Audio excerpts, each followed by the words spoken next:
It's been a while since well, not that long, but I mean a while since I made a video of the entire collection.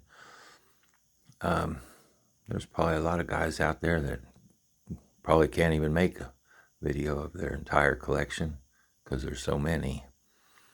I don't have that many. I think I'm 67 saw runners, or mostly runners right now.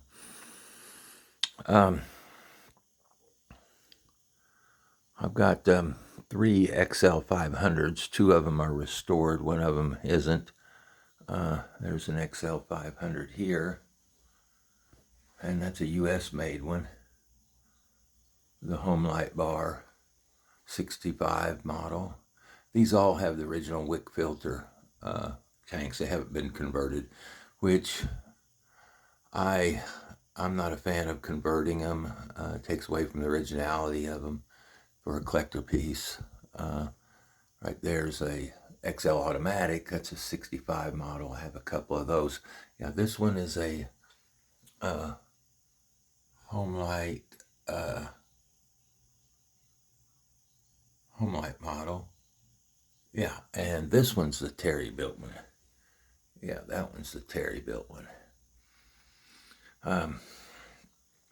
And this is a VI 944. I believe that's a 72.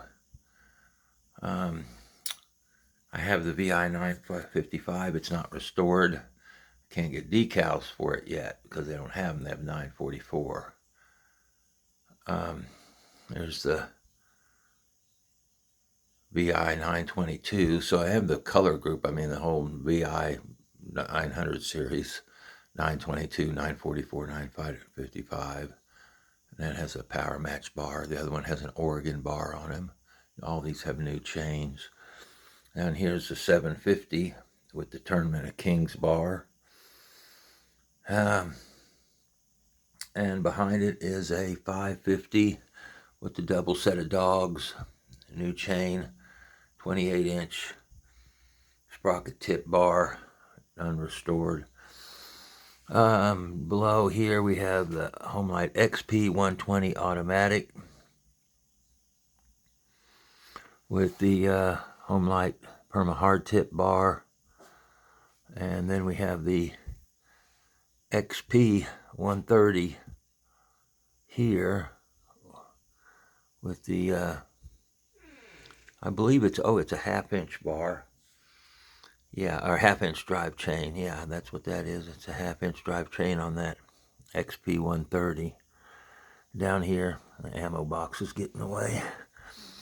The Super 2100, that's the one with the 7/8 inch clutch, the big clutch on that one, with the Homelite 43-inch bar, I believe. And behind here, we have the Model 2000. That's a 68 saw, original 404, 63 bar, and both those have the spikes on them. And up here we have the XL 102 automatic with a GB Professional sprocket tip bar, which is a good bar. I think that's an Australian make, but that's a good bar. And then I've got an XL 123, which is a nice little saw with the Oregon power match bar. I like those power match bars. If you go to buy them now, you'll see a picture and it'll show Oregon power match bar on it. But when you get it, it'll say power cut. They don't make them anymore. So we'll go on past the yapping dog and go out to the shelves in the garage. And see what we got out there.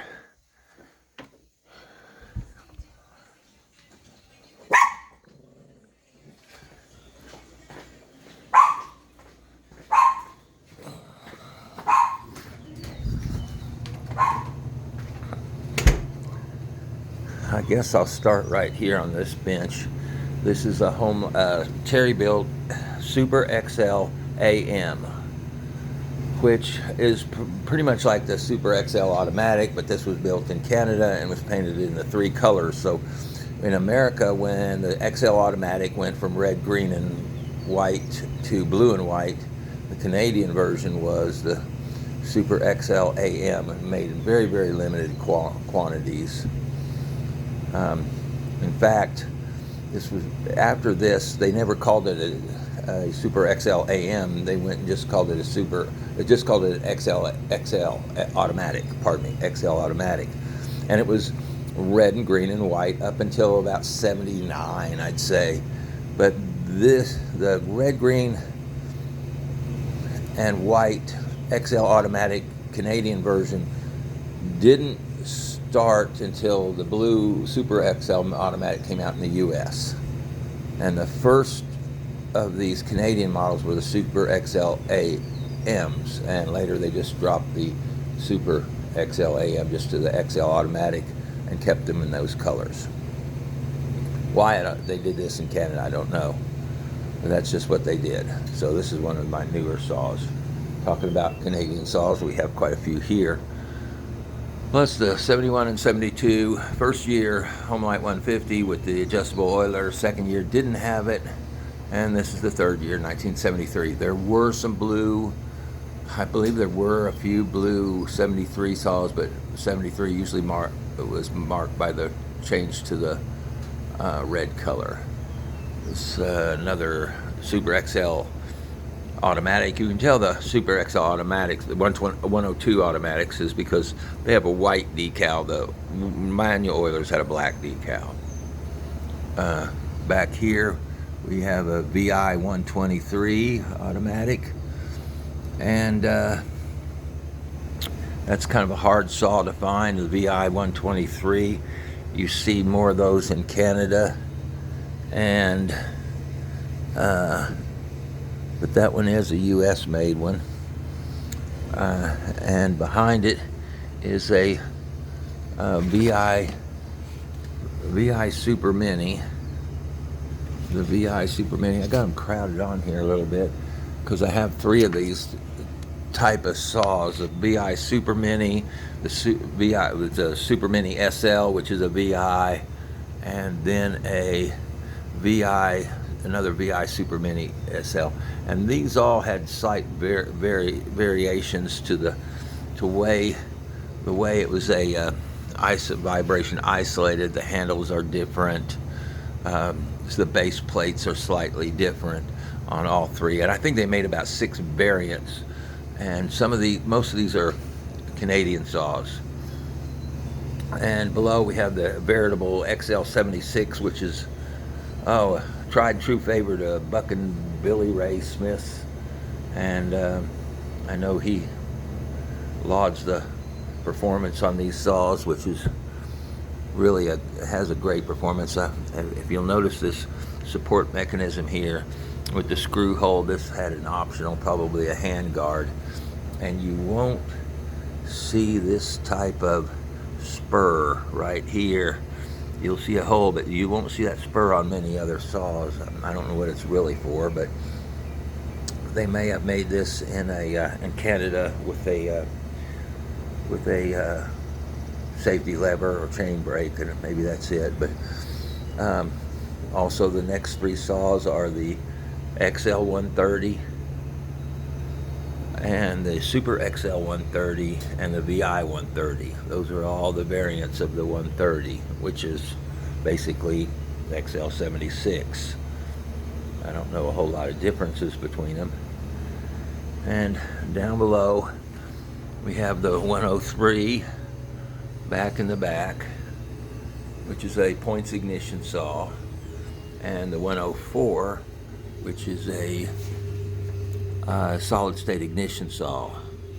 103 and 104. And then next came the 113, which is a points ignition saw, and a 114, which is a solid state ignition. This one says Pulsar. I don't know why they did that, but down below I have both models of the years 71 and 72 EZ 250s. They were slightly different, not much. And then I have the very first EZ automatic, And those were red and white. When they were blue, they weren't automatics. They were just manual oilers. Those are one whale of a saw, this right there. And it's big brother, the easy, super easy automatic, which is almost 41 cc. That saw will hold its own to almost any saw of it will, even today, of its cc size. Up here we have the XL, or not the XL, the 410, which is real good shape, and a 450, which is real good shape too. And then I have the Super XL67 from Canada, made 1 year only for this. It was the what do you call it? Bicentennial, the 50-year model, 67, and a real rare saw, the XL 701 AM. Very, very, very hard to find. Homelite Super XL Big Red, that's my working saw. Then there's a Canadian-made 350P, another hard to find saw. Another real hard to find, an XL 104, which I've got some work to do on it. And behind it is an XL 901, which is going to become a 901 AM with an automatic oiler once I convert it. Below is a XL 800. On the bench is another XL 104, we're going to convert to electronic ignition once I get the parts. Up here I have the first year of the red Super XL automatic and the first years of the blue Super XL automatics, and the 65 versions of the XL automatic and its Canadian version. Then the Canadian and American versions of the XL 400s and the Homelite VI 5955. And we have the XL 500 that's in the last one that isn't restored, it's a runner. And when we have the XL 903, XL 902, XL 850, XL 870, another XL 800 early model. Then we have the Super XL 902, another Canadian saw, the XL 923, the XL 924, and then a Canadian Super XL 925, and all the Super XL 925s were built in Canada, and that's a Super XL 922. And then we have a Homelite 1050 right here, and an XP 1020 automatic. Also have a neighbor's steel. These are great saws, those German saws, but I don't have to collect those, but I end up working on a lot of them. Up here I have the Homelite VI Super 2. That's a great little lemon saw, and then the toy saw. So I guess that's about all for the saws on the inventory list so far, 67.